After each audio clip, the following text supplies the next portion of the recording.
जगाच्या इतिहासात अनेक महान राजे होऊन गेले। काहींनी बलाढ्य साम्राज्य उभी केली, काहींनी युद्धात लाखो लोक मारले, काहींनी सोन्याच्या सिंहासनावर बसून अफाट ऐश्वर्य उपभोगलं।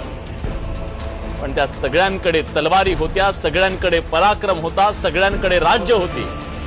पण तरीही सगळ्या राजांमध्ये शिवाजी महाराज वेगळे का होते? शेकडो वर्षांनीही त्यांच्याबद्दल एवढी आत्मीयता आणि एवढं प्रेम का?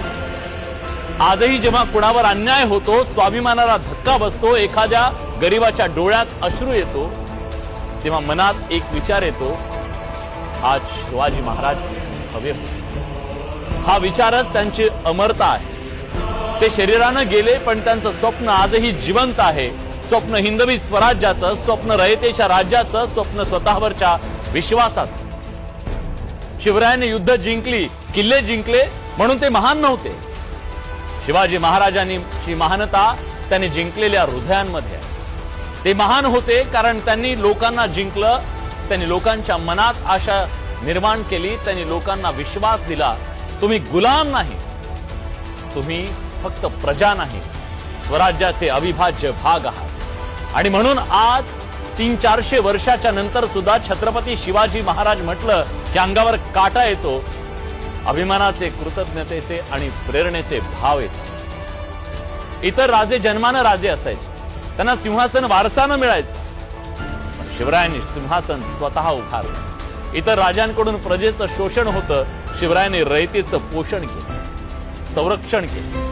इतर राजे आपल्या सैन्याला पगार देऊन लढवायचे, महाराजांनी मावळ्यांना स्वराज्य देऊन लढायला शिकवलं। मावळे म्हणायचे, हे आमचं राज्य आहे, आम्ही लढतोय ते आमच्यासाठी।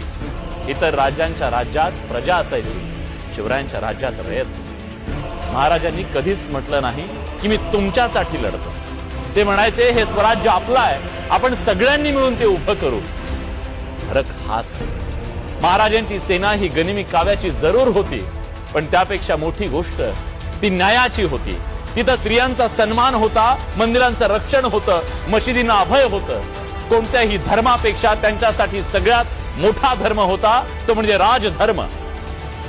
औरंगजेबाच्या प्रचंड साम्राज्याला ज्यांनी एका छोट्याशा डोंगराळ भागातून येऊन आव्हान दिलं, ते आव्हान फक्त तलवारीचं नव्हतं, ते एका विचाराचं होतं।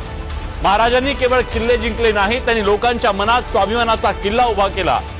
जगातले अनेक राज्य आज इतिहासाच्या केवळ पानावर आणि समाध्यांच्या आत बंदिस्त असताना आमचा राजा आमच्या सगळ्यांच्या मनात विराजमान।